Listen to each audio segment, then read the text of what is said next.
on This call program is or being something like recorded. weird like that. Right. Yeah, I did have a good point, Rachel. I just started the interview just now because we're saying some really good stuff regarding the Flyers, and I think this will be helpful to other people that will be listening. Yeah, I did have some strange responses.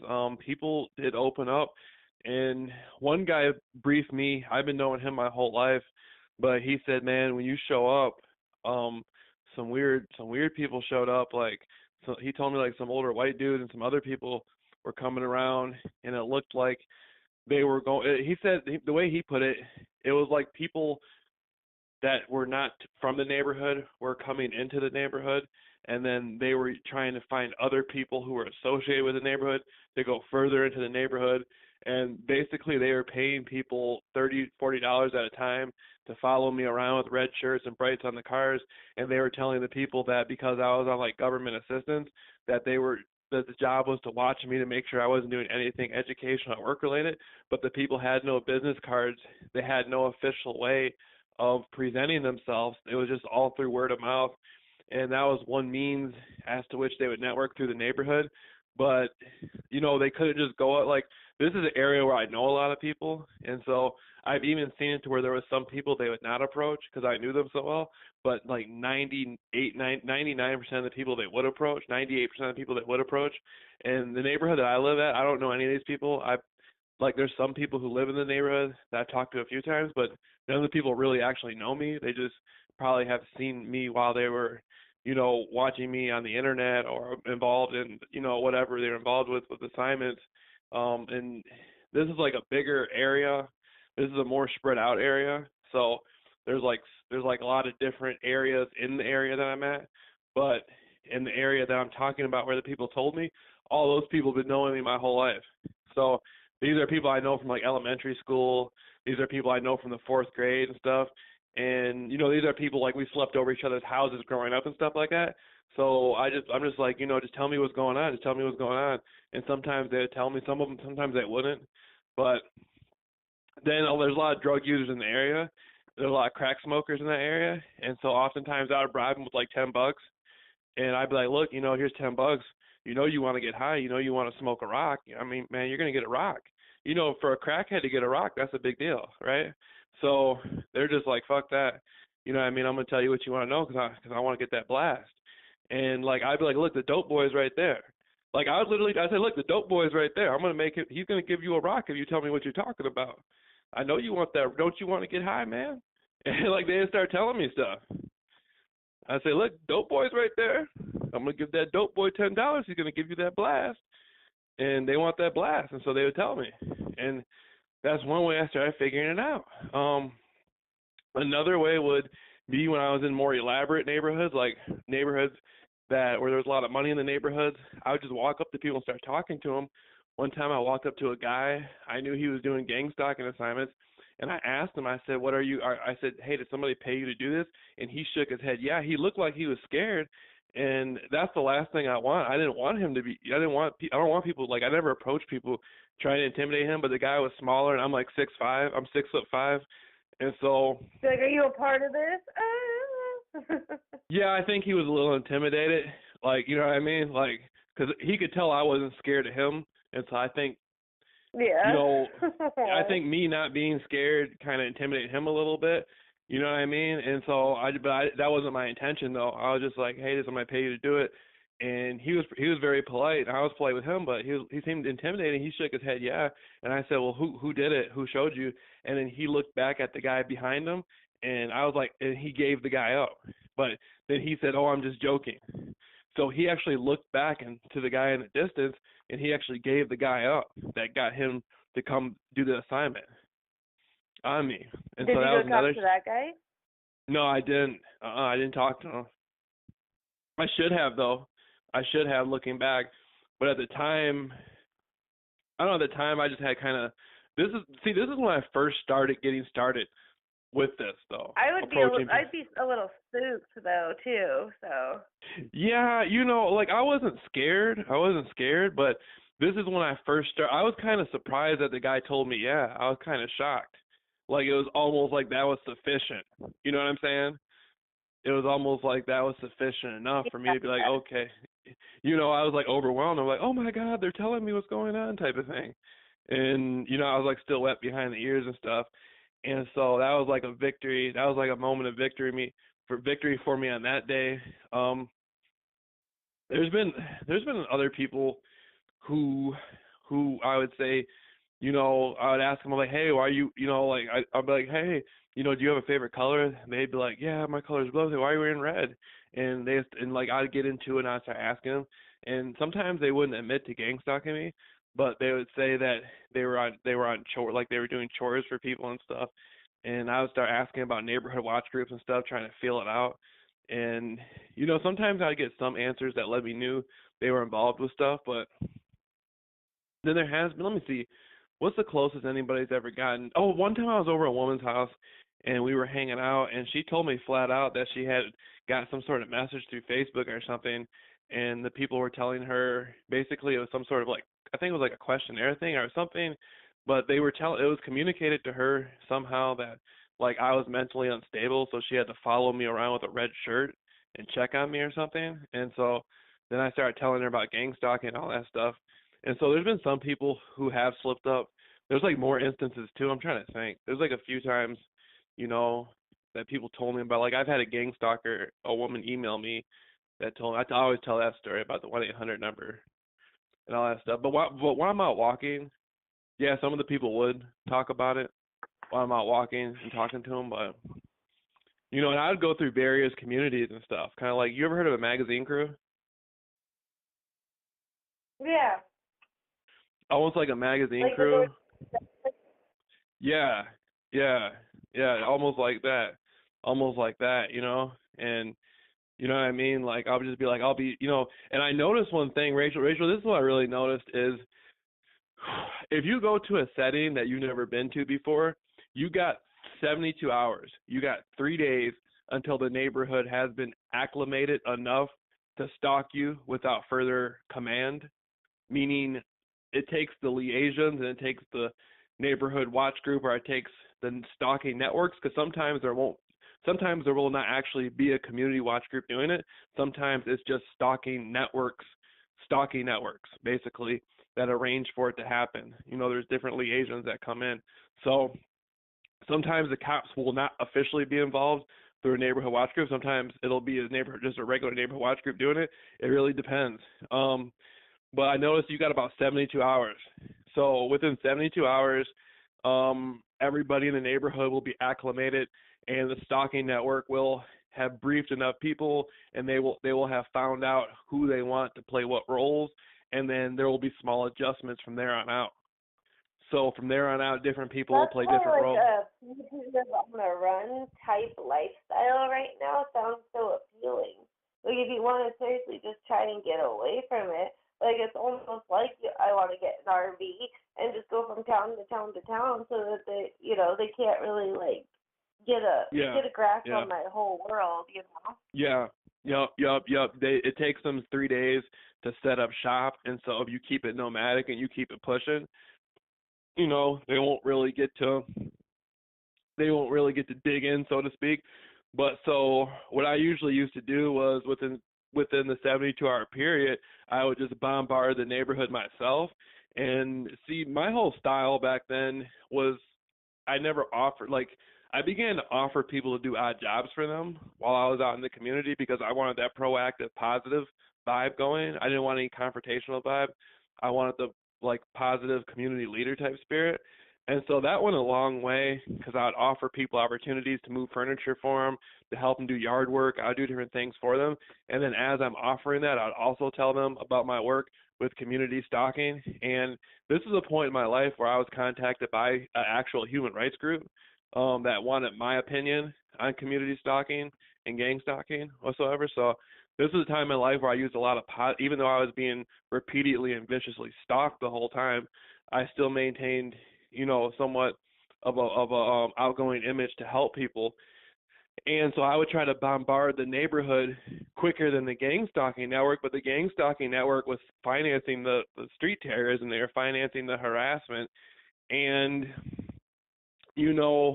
depending on who they go and contact, some people are more willing to do more than others.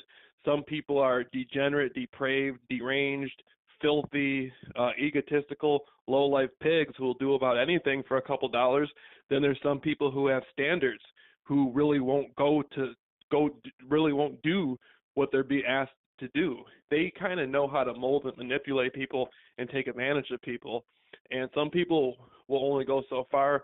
Others are just, like trash on the street. They'll do anything for a couple dollars. What would you do for a Klondike bar type deal? And so, as I had to go through that trash, I got to learn different techniques and different strategies. So within that 72-hour period, my goal was to try to reach everybody I could as fast as they were doing it, which is very exhausting. Like to talk to all the people outside and tell them about gang stalking, and it teaches you to perfect your craft. So as you're passing out flyers, you're becoming the real community watch program, and the criminals are trying to network through the community to bring you down. So it's a fascinating experience. I would recommend it to anybody. I had done it so much. I went from that to business cards, and then from business cards, I went to just walking up to people and speaking. And, I didn't have any fear at the time. I still have no fear. Every now and then I will go around and just talk to people about it, and it's a really cool experience. What was there at any point in time where you were fearful? Because I was curious about that. I know it's a little off topic, but no, I wasn't. I wasn't. Your approach to this the whole time. No, I wasn't afraid. I wasn't scared. I'm gonna be honest with you. I wasn't afraid, and I'd go and talk to gang members and stuff, and I would talk to everybody. I'd actually go talk to drug dealers and gang members about gang stalking in areas that I didn't even know where I was at, and I didn't even know them. I wasn't scared, and then I would go talk to people at Fortune 500 companies, executives. I looked at it like I'm important. I'm important to the community. What do I need to be scared for?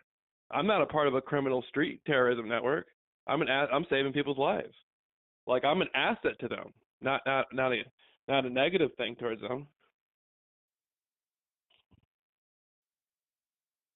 I feel that people who are that enjoy figuring things out, whether that be how to take apart a computer and put it back together, or hold on one second. There we go. Take a computer apart and put it back together, or anything like that. I would think that those people would be less prone to be terrified, like yourself, because that's how I've gotten through some of it, not being afraid. Like you were saying, like I have a little bit less fear than most people. It's just because I'm kind of fascinated by how this is all done. And in the very, very beginning, I was under the expectation that someone would come along and tell me. So I was just waiting for that person, like all excited, like, how do we do this? I thought it was a prank at first, Mm-hmm. But anyway, back to what you were saying. Right. Well, you might be a little intimidated and a little scared, but if you are, that's okay. Me personally, I wasn't, because I just, I had been, you see, certain things had happened to me before I got gang stalked, which were a lot more troubling than gang stalking. But once gang stalking occurred and I realized I was gang stalked, I was relieved. Once I found out, I'm like, oh, this is all this is. And so, it still was a bad deal, though. It wasn't nothing nice. I'm not trying to make it sound like it, it was still pretty rough. But, I mean, it was a fun experience, to be honest with you. And if you do feel intimidated, are you? People who are interested in, how things work and everything, just like their mantra could almost be fascination over fear, fascination over fear. Like if they do want to check out and, visit us in the Midwest and try out our program, just keep saying that to yourself, fascination over fear. Right, yeah, fascination over fear. Because I remember one time I went to a Burger King and my food got drugged and I was real sick and I felt like I was passing out and I didn't know what was happening. I went across the street to the police station. I told the police that I was drugged eating at the Burger King, and the police told me basically there was nothing they can do about it. And so, I left the police station and walked down to the hospital, had my blood taken, and then the hospital reported to me that they didn't find anything within my blood that they didn't find any drug element in my blood or whatnot. And so I was relieved, but at the same time, the nurse told me, she said, we don't know what to test for. We don't know what they put in your blood. Like we just don't know. So if you do not tell us what specifically to test for, we we don't know what kind of drug is in you. So I was a little bit relieved because I was kind of anticipating they were going to tell me some horrible diabolical drug was in my system, but at the same time then it became even more scarier, like, oh my god, now I don't now I'll never know what they did to me. And I didn't let it get me down. I went in and got my jump rope. At this time, I was listening to a lot of Muhammad Ali motivational videos, and I had met Muhammad Ali when I was around 6 years old. And so, it was like I went to go shake his hand. He gave me a hug, and so I kind of used some of the inspiration of Muhammad Ali to work my way through the gang stalking. And even though I was drugged, like I kept that motivation going. I actually went back to jump roping and stuff like I was doing before I had got the drug in my system. And then I ended up in one area of town that, basically I was in the hood, and I just started telling people how I just got drugged. Like I was I was like, yeah, they just drugged me at the Burger King over there, and I told the police about it. And I just started telling people what was going on, and I hand wrote out some flyers and gave it to the people and stuff. And I was just walking around, talking to people about the gang stalking and stuff like that, educating them on it. And, that was a big learning experience. And then the next day I would go to another area of town, and then another area of town, and another area of town. And, I just kept it moving like that. Like, I'll be damned if some street terrorist, criminal syndicates or something are going to stop, the life that my God gave me. They'll never be able to do that. So, but it can be intimidating, though. I'm not gonna lie to you. Outlook to have. Huh? I think You that's said a what? really good outlook to have. Yeah, most definitely, most definitely. I was never scared, but I was angry. I gotta admit, I was not scared, but I was frustrated. I didn't. Who likes going out to eat and having their food drugged? You know, I mean, this was a cowardly thing to do. And so, that's just a testament to the criminal activity that you come across while you're being stalked by gang stalking. So it's almost like a thing to see. When I first started going back to the food drugging in the spring of 2016, I was in Phoenix, Arizona, and I got my food drugged while eating at a restaurant. And the only reason why I perceived that happened to me is because, I was actually going through the gang stalking, and I wasn't scared. I was approaching people on the streets, and they had some. It was actually a street gang. It was a street gang. It was a Crip set that was in the Phoenix, Arizona area, and they were doing gang stalking assignments. I mean, I started talking to them, and immediately there's a well-known Crip gang member on the History Channel known as Barefoot Pookie, and see, I was so I knew who Barefoot Pookie was from historical research on the Black Panther Party, and I began speaking with them, and they weren't looking. It wasn't even a hostile thing. They were just doing gang stalking assignments on me, and I started talking to them, and then our conversation naturally drifted into a historical aspect. Like, it just naturally happened, and the next thing you know, I started educating them on COINTELPRO of the '60s, the rise and fall of the Black Panther Party, and all these different things. And they gave me their phone number. They were very kind. They were very nice and stuff like that. And then I realized, I'm like, wait a minute, I can take this gang stalking stuff anywhere, and it doesn't matter what's going on around me, because if I know how to tell my truth to people, the way they take it, if I know how to tell my truth to people in a certain way, it will be received in a way like what you put out comes back. And see, I realized I don't have to hide. What am I going to hide for? It's the street terrorists that hide.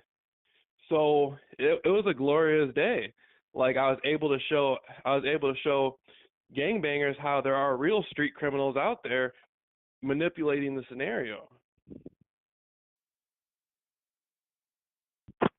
And I think that's kind of funny that like you get drugged and then you go like immediately and talk to a drug dealer. It's like your intuition was almost telling you, well, maybe the drug dealer knows what I was dosed with. He's got knowledge on this. That's funny. But you can get into a situation where that was at a low level. There's other times where I would be at libraries getting gang stalked. I would go into a library and get like 10 books, and I'd just sit there and read the books, and everybody in the library would be participating in it, and college students would be involved in it.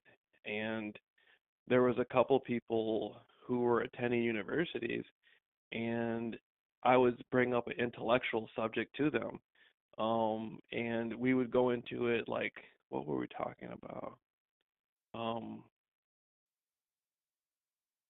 I think like one of them, what was I talking about? There was one subject like one of the guy he had some books on like astrophysics, and I started talking to him about it, and then our conversation started going back and forth, and he told me what university he attended, and I started asking him about like had he ever heard of organized stalking, had he ever had a problem with stalking on his campus at the university he went to, and he said no, and then I started recommending authors to him, and people who had done writings, like I think Dr. John Hall was one of the first people I brought up, even though I actually never read one of Dr. John Hall's books.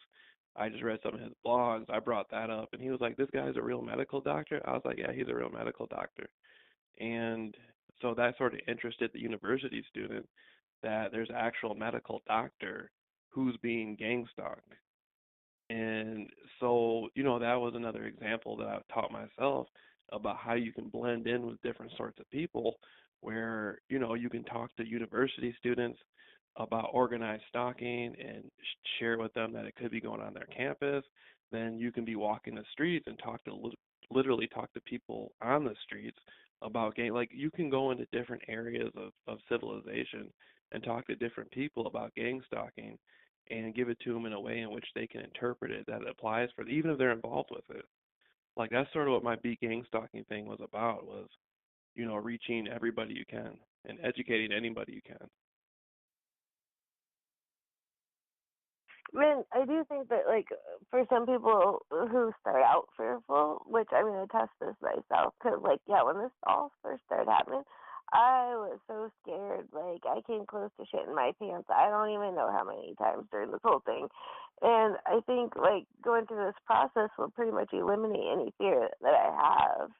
Because once you understand it, there, there's that fear of the unknown, and once it's known, that fear like subsides quite a bit. Mm. Now, let me ask you a question. Let me ask you a question. What would you have to say yourself to somebody who's participating in gang stalking?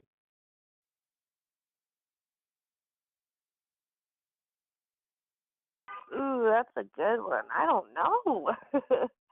Like to someone who's participating in it. Um, I think I would just like take it like ask them if they know what it is, and kind of just feel out for myself if they know what they're doing or not. And maybe, Mhm. and my thing that I would want to really make a point to do is clear up any misinformation that they were fed or given.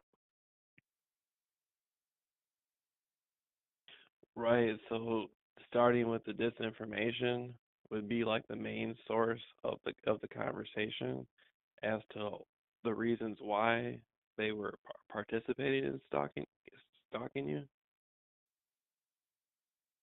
Oh yes, I would definitely I would love just curiosity factor to like see all the different things that they were bribed with to do this. Because like you said, like some people do it for a pack of cigarettes, and some people would probably take a couple $100 or like like paint them a picture of a better lifestyle or something. Right, right, right. It's kind of strange because I get different sorts of vibes from different sorts of people. Like sometimes I'll come across people who are participating in the gang stalking, and they don't really seem they actually seem to be very friendly and cheerful and happy. And I'll be wondering, damn, how did it get explained to them like that? They seem pretty, like sometimes they'll seem happy to see me. And then there'll be people who act really like isolated and scared and weird, or sometimes they act angry. Like, I guess it all depends on the personality of the I person. think the friendly people would freak me out more than the unfriendly people, just because Yeah, of the personality changes that I've seen in everybody around me. Like, 'cause my friends and family just act like everything's more fantastic than it's ever been in its entire life. What's wrong with you, Rachel? And so, like, I would kind of project that onto them. I think if someone was overly chipper to see me, I'd be like, "What shit storm is right around the corner?" It'd freak me out. right, right, right. Yeah, you come across different sorts of personalities, and location is everything. If you go to a certain area, you get certain sorts of gang stalkers. Like if you go into a Chinese community, you will get Chinese gang stalkers. You go into a Hispanic community, you get Hispanic gang stalkers. So if you go to an area where you go out into nature, like we've been talking about with the off the grid movement, where people are hiking and camping and having a good time, it will, because of the logistics and the geographical change, it will reduce the gang stalking greatly. But at the same time, it will elevate the consciousness of the people we've come across who are participating in this, as versus hanging out in an area where you go into the business district, people are overworked, they're unhappy, they're not getting enough sleep, yada yada yada. Their personality might already be hostile, and those are the types of people you'll come across in that realm. So, I think approaching it from going into less populated areas, areas where it's promoting mental health, like where there's sunshine and trees and nature. I think that will actually change the reaction that we get from these people or how they approach us when they're doing it, and it will probably open up the mood for more communication on the subject. And speaking of I think that has a little bit to do with the genie effect that you were talking about. And what was funny was the very, very first YouTube video I saw of yours was yours talking about how you were talking with your buddy about Chinese ladies, right? And then everywhere you go, there's Chinese ladies. Cause after I watched your YouTube video, it was the first getting stalking video I saw. I went out and I had to drive to Safeway to grab something right quick. And sure as shit, on every corner, like every block corner, all the way to that Safeway, Chinese lady with the hat. Yeah, yeah. Well, see, that's the mimic effect, and this has to do with the technology that's being utilized. I know I'm under an aerial view. People are using drone space or satellite space through some sort of corporate network to view me and my movements. And if I go into a certain neighborhood, they will pick people with certain distinctive physical features to come out and do the assignments. And that's a form of mimicking. So if I spend a lot of time talking to Chinese women or going out and trying to find Chinese women, in the area I live at, there's not very many Chinese women. So that was a pretty big challenge to pick that as a mimic effect. But if I was to do that strenuously, there would be much more of an emphasis put on the stalking networks to recruit people who were of Chinese descent to participate to fulfill the mimic effect. As if I went out and I started hanging out with, mainly black women, they would use more black women to follow me around and gang stalk me. If it's white women, more white women. If it's Hispanic women, more Hispanic women. And if it's a certain specific person, then they will use that person more and use other people who look like that person. So that's the mimic effect, and technology is greatly utilized to do that. You won't believe the amount of surveillance and technology that is used to perfect these strategies, and the public is so uneducated. I mean, not to sound disrespectful, but we got to remember the public is at a third grade reading level. High school graduates, in the 1950s are equally are more qualified as PhDs in today's world. So the intelligence level and the ability for people to gather the information necessary to make educated decisions on what we're delivering to them has been greatly diminished. So as we're going through this, the public's looking at us describe this as we're delusional out of their own ignorance and lack of education on the subject, but we know exactly what's happening because we watch it happen every day.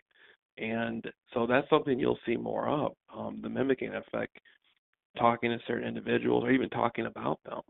You can spend 2 hours like Googling Chinese women, and the artificial intelligence of the stalking network and the technicians and the liaisons that monitor, the stalking that happens, they will actually, start, start taking that energy that they see you investing into the subject of Chinese women and going out and finding people who fit that description to participate. It's kind of like what you put out. They're mirroring you, you know.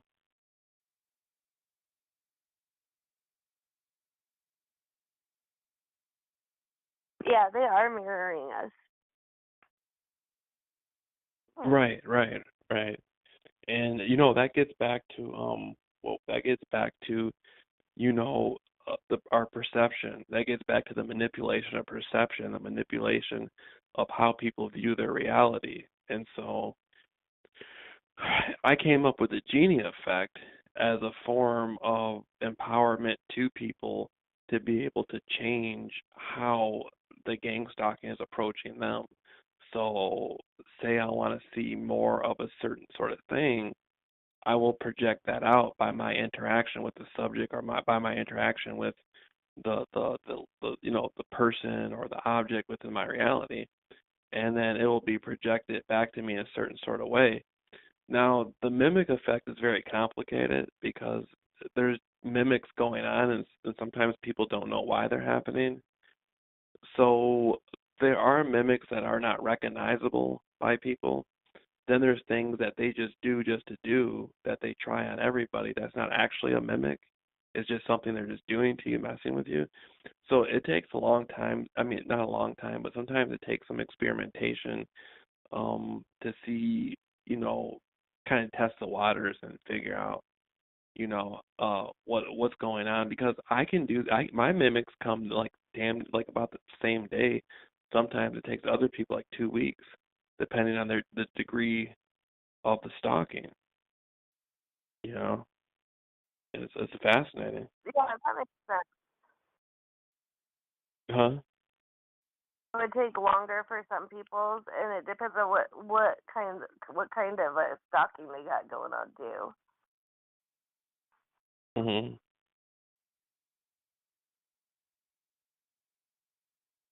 Yeah, it depends. Like, there's some people who get like death threats. There was a time where I was getting death threats. That was going on. There's different sorts of there's gang stalking where like people will come home and find a piece of newspaper rolled up with cigarette butts in it, and that's a form of intimidation. Like, hey, look, we're watching you. Kind of like somebody's been sitting outside watching your house smoking cigarettes all night. That type of thing. Yeah, I've heard. put Yeah, that idea in your head. right. They put that they implant, they put that seed in your mind, and so there's different forms of gang stalking that happens to people. There's identical things that many of us go through, pretty much all of us go through in some way, such as the brightening, the gaslighting, street theater, noise campaigns, but it is different in each person's case because we're all different, and this is psychological in a lot of ways. And so, you know, what do you think about street theater? Oh, I didn't know. Well, okay, I did notice it. Let me get that. Let me take that back. I did notice it at first, but I didn't notice the degree that it is until I started watching the videos. Because I feel like it's almost everyone. I almost feel like they put a ton of people on like a boat or something and shipped them right out to my area because this like town now is just flooded with people who did not live here or do not live here, you know. And like I was saying that one time, I was talking to you, that lady that tried to beat me up at the bus stop was the one checking me into rehab. So they're using the same people for several different, you know, I guess roles in your life. And I'm just really, really curious is whether I've met anyone genuine at all in the last year and a half that wasn't quote unquote in on it or just doing street theater, you know. So I've kind of like I don't walk anywhere unless I absolutely have to, and I try to pretty much like stay away from people just because like I don't know if they're a part of it or not. And I don't really want to be like talking to anyone who's a part of it. That's been my mentality so far, up until I go pass out these flyers anyway. Yeah, that's a big thing is you never know who's a part of it and what kind of way they're a part of it. But with the street theater that I've gotten, it's like really weird. It's like these little weird scenarios where they try to make me like they would have. I remember one time I told this story. I was seeing a woman for a couple months who was a part of the gang stalking, and she would literally be like street theater revolved around her even when she was with me, and we'd be like in her car, and I would be looking at a parking lot, and they'd have like a U-Haul truck in the parking lot, and they'd have another girl that looked like her with like some guy, and it was like a thing where they were trying to create the street theater like she was meeting some guy and moving away, and this would be something that would happen like 3 times a day or at least twice a day. And I would be like, this is weird. Like they're having street theater about her moving away, and I was just like, it was stuff like that. It was weird, and they would just keep doing like that thing. That would be happening like twice a day or something, and Oh, I then have a freaky example. hmm I was on the bus one time, and there were these two. Okay, so there's the bus driver and these two gentlemen sitting right up near the front of the bus that looked very similar. They were dressed the same kind of haircut, stuff like that. It's just like one was Indian and one was Chinese, right? But they looked very similar. And so I'm sitting there, and the bus driver's having a conversation with just one of them, right? And the other guy's kind of just observing them, and then he's like taking notes and stuff like that. And then the voices in my head are like, okay, guys, switch. It's training day. And then the second dude starts talking to the bus driver, and they switch seats, you know. Not the bus driver, but the other two gentlemen, they switch seats. The other dude's sitting there, not taking notes, but holding the notebook and pad. And the new guy is having the exact same conversation with the bus driver that dude just had. It's like they were training for the street theater right in front of me. It tripped me out. that's really weird. Is that is that the only time something like that's happened to you? No, I mean I get street theater all the time. Like a lot of it just has to do with them talking shit about me in the back of the bus. That's most of it. Like most of it's just like straight up harassment or throwing Doritos at me or something. That's why I hate taking the bus. There's always weirdos on the bus, and it's always really exaggerated weirdness. Like I remember like one time I was late at night. There was a female bus driver, and there was a Chinese lady with her three little girls, and they were all really young and like a baby or something. And they were acting out a scenario as to where the bus driver is driving Right. the Chinese lady Yeah. and the kids to a domestic violence shelter because she was acting, and she was doing a really bad job of it too, acting like she was running away from her husband. And so the bus driver sure as shit like goes off the route of the bus route to take this lady to a domestic violence shelter. And I'm the only other person on the bus besides these people, and I didn't realize that for a little while because I was up towards the front. And I'm like, what the fuck, man? I'm never gonna get to where I'm going on time. But I knew it was fake. Like I would feel for the lady if it was in any way real, but it was all an act. I think it was just to not get me to my destination on time or something. Throw off my night, something.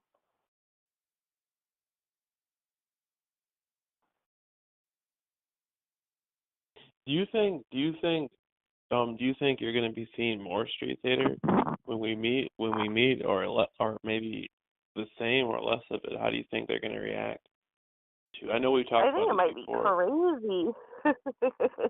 I think they just might go bonkers. I don't know.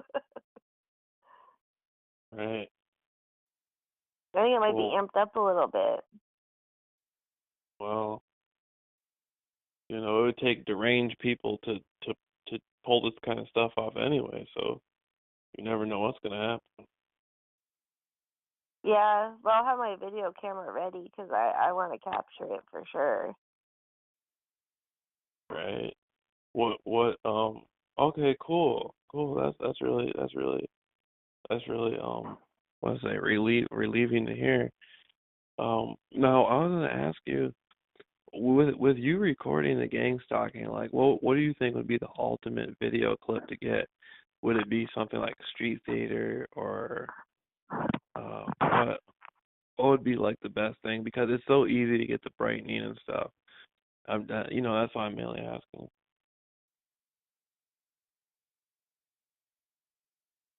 I'm hoping to capture any and anything that I can. So I'm hoping to capture an example of almost everything. Like, see if I can get any voice to skull. Like, because I'm having this phenomenon where people around me react to my voice to skull. So I would really love to get out of a video, like say, okay, the voices just told me that, and then have someone else react to it. And I would love to get street theater. I'd love to, there's a lot of videos out there about brightening, but I haven't filmed one of my own yet, so I want to do that, and like kind of get the phenomenon of any crossed reference street theater, any crossed referenced gang stalking that happens when me or you are together. I'm hoping to really make some good use out of this trip. Mhm. Yeah, me too. Me too. You know what would be interesting? I wonder what would happen if we went to the Scientology headquarters.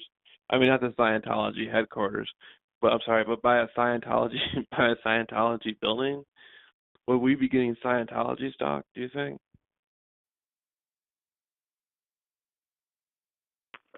No doubt, 100%. I think they would. Right, right, right. Because the Scientology stalking is very interesting because they do some things that the gang stalkers don't do because it's more directed at, the person, hey, you left the church, why don't you come back to the church? If you don't come back, we're gonna mess with you. So, but they will be but the Scientologists nevertheless still would be gang stalking us. So that's fascinating. I almost want to go by a Scientology place just to see how they react, just to see if the stalking networks them into it.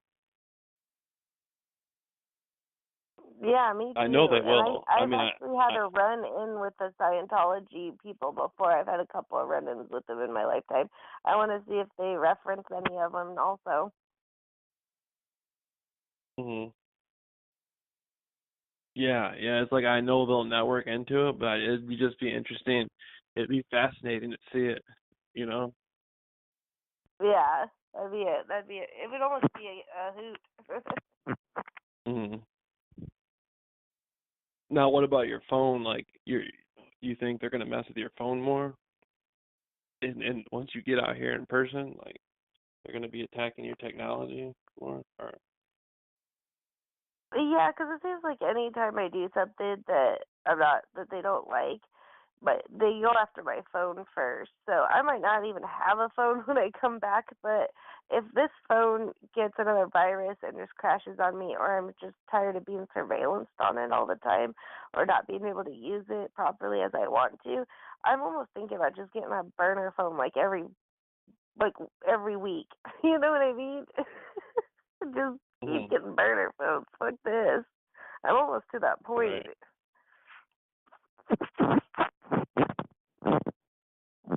Oh They yeah, get just a turned burner my phone. Wi-Fi off. Oh, they Huh? just turned my Wi-Fi off, my Bluetooth on just now. Oh really? Off. I called it off. Yeah. The stalking network did that because I started talking about your phone. They were mimicking it. Huh? Can Stalking Network did that. I'm really surprised the call didn't drop. Damn, the Stalking Network was mimicking me talking about your phone. Yep. Phones, they're stalking your phone. Isn't that crazy? Like they're stalking people's phones. Oh yeah. Yeah, it's not just people anymore, now it's phones. Mhm. And it's weird because like if I'm like, cause they know I love my music. I love music, and like they'll like pick out a song that like they'll just like all of a sudden YouTube's on my phone, it's playing and a song's playing that pertains to what's going on around me, and sometimes it really pisses me off. And sometimes I'm like, okay, that was funny, guys. Mhm. Right, right. Absolutely, absolutely. You know, at this point, what I'd like to do is, I almost want to, do you have anything? Where do you think we're at in the interview? We got almost an hour down. Yeah, like basically, like I'm hoping to start passing out those flyers tomorrow. So, I think I got enough information to kind of get a kickstart on that. And I do still encourage any listeners to have any information on anything we talk about, please weigh in, especially if it has to do with any um, any voice to skull things that you can pretty much put in layman's terms. And right now we're starting to talk about technology and how we're surveillance. Like I just discovered a couple of days ago from a buddy of mine that Siri and I think it's Google Assistant and I forget what the other ones are. Um, they we were like Jamal was already talking about how people eavesdrop on our microphones and listen to our surroundings like all the time, or they can intermittently, or maybe they even do all the time, like 24/7. Well, Siri does that as well. And if anyone has any information about where those recordings go, because it's supposedly for voice recognition purposes. Just the fireworks, guys. No one's being shot over here, okay? Right, right, Holy shit. right. Well, no, Holy no. I'm concerned about the money bomb. I don't think we're getting enough money from people out there who could be given more money, and I don't know what to say about that. You know, people just aren't coming off those chips. You know, so I mean, there has to be. Uh, what can we like? I'm How so many sorry. flyers? I just muted that all out. Like there was crazy fireworks and car alarms going off for a second. What was the question? Right. I'm concerned about the money bomb. People just aren't, coming off the money like they should be to help us get the flyers going. Like, you could get a lot of flyers going for $20. Rachel? Oh yeah. Every little bit helps. Every little bit for sure. You could get a lot of you could get a Have we have has the donations increased since we no. started talking about it more? The last donation we got was like $10, and that was 2 days ago. So this is a crisis situation, and realistically speaking, we need about $1,000 right now just to get right. I mean, just to because we're talking about flyers, and we got to have emergency funds set aside for the next person who's going to kill themselves. Somebody out there is going to contact us who's suicidal, and this has happened to me before. A man contacted me and said he was going to kill himself, and before he was going to kill himself, he wanted to tell his story. I listened to him tell his story for 2 nights, me and two other women, and we both urged him not to kill himself. After the second night, we never heard from him again. Don't know what happened to him. He's probably dead. Had we had I hope not. I hope he's not dead. But had we had emergency funds set aside, We could have got him. We could have got him. Made sure that we knew he wasn't dead after the phone call. We could have got in touch with him and got him to meet in person and stuff. There's women, single women, who I've spoken to who've slit their wrist and taken medication and tried to kill themselves. So this emergency money bomb isn't about us sitting up here talking on the phone. It's about people not cutting their wrist. It's about people not going out and blowing their neighbor's head off. It's about people getting the attention and the respect and the dignity they deserve because no element of society can provide it for them. My God is trying to put something together for people using us as instruments to lay it down, and we already got it going. We just need some money. I mean, I'm concerned about the chips. I really am. Yeah, that is a concern because we do have a couple of supporters who have brought up that they're more than happy to contribute to anything that could save a life, and being able to help someone get out of the situation that they're in and educate them, and either send them back or they can kick around for as long as they want to, until they feel safe or have a direction. We'll help them, of course, find that direction and send them back with the tools that they need to go forward so Well, that this kind of thing doesn't happen again. we're doing this. We're doing this out of motel rooms and camping sites and stuff. And realistically speaking, we should have about 10 grand right now. We should have about 10 grand right now set aside for emergency funds for people to come get the 3-week course. And you're talking about plane Yeah, those tickets are and plane tickets, Greyhound tickets. right, you're talking about plane tickets, Greyhound tickets, um, feeding people. People might not necessarily come with clothing. And we have to be diligent and be able to move around and get people to different sorts of places. And $10,000 is a fabulous start off. I mean, anytime you're talking about human life, it's serious, and it's a hell of a gamble to risk losing a human life over a few dollars. Wouldn't you think? That's a pretty big gamble for people to take by not contributing. And you can see by how we demonstrate. We spend hours and hours and hours and hours and hours online providing education. We do that anyway. We don't need money to do that. We do that just because it's the right thing to do. But right now, I'm just concerned about the chips, and the chips equal life. You know, these are people's lives we're talking about. People's lives are in danger. Yeah, it is. That's a big concern. It's a heavy concern, and it's a heavy burden to worry about it. If we had the kind of funds we needed, we wouldn't have to sit up having strategy meetings for 2 hours every night thinking about how we're going to get the next $50 or the next $100. That's time that we can network into saving people through our courses instead of worrying about how we're going to get enough money, for you to get here, or how we're going to get the room for the first week, or how we're going to get the sleeping bag and the potato chips and the popcorn and all that stuff.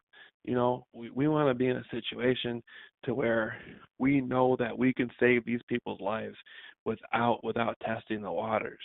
And we're putting the lecture hall together at some point in the future, and we're talking about a 3-week course, and this is going to be what do you call it?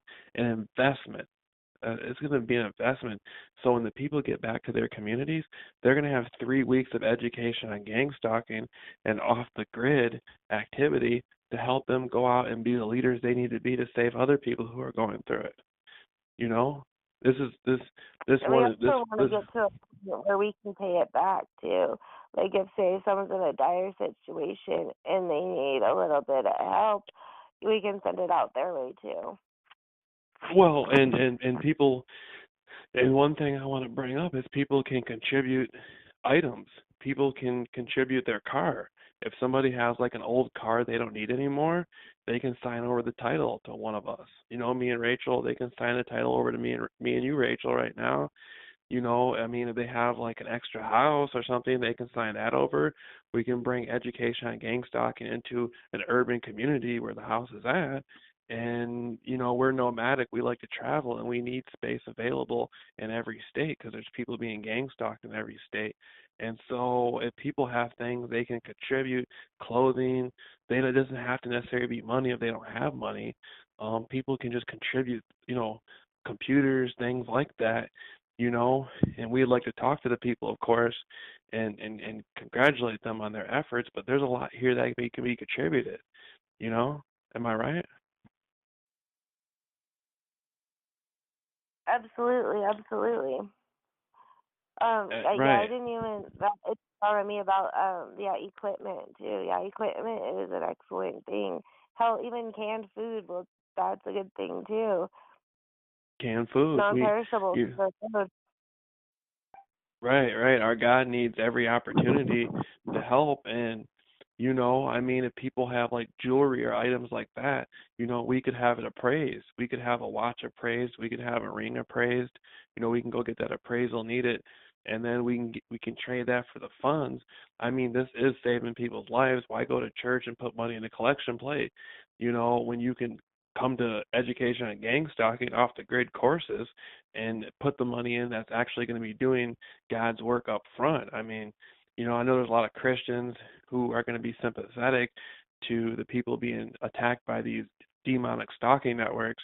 And so, instead of putting that money in a collection plate at church, why don't you put that money in education on gang stalking and, really serve your God, our God. Agreed. Agreed. Right. Right. And I mean, pop cans, I wouldn't mind for somebody who lived near me just to be like, "Hey, I got a couple $100 in pop cans or something. Here you go." Like, we're not below anything. If people have books they don't need anymore, we can use those books. I mean, we can make miracles out of anything. We're grateful for every penny we can get. We'll take anything. You know, bicycles, Yep, yep. um, right? We'll take anything. So, you know, um, Even if you don't think it has a use, we will find a use. right, right. We'll find a use for anything. I mean, that's just the way it is. Um, and we'll do things for people. I mean, I think the geographic location is conflicting, but we would walk somebody's dog for them, or move some furniture around their home for them, or do a big task like help them put a swimming pool in, or the education and gang stalking group believes in hard work, and we would have people, 5, 6 people get together. We could help people do their lawns and stuff. I mean, there's a lot of positive opportunity that can come out of this. Absolutely. Just like teenagers who will mow their parents' lawn for $10. I will mow a lawn for $10. Right, right. Absolutely, absolutely. Well, if you find it willing, we can. I think we're gonna, you know, wish everybody the best. And if you have anything to add, what do you want to add anything? And I just want to encourage people to keep sending any new information our ways, any ideas that we haven't discussed yet our way, or anything that you're interested in our way. And yeah, just another reminder, don't be afraid to reach out. right, right. Don't be afraid to reach out. Okay, well, hey, if you don't mind, I'm gonna call you right back after this. Yeah, no problem. Okay, all right. Talk to you in a second. Okay.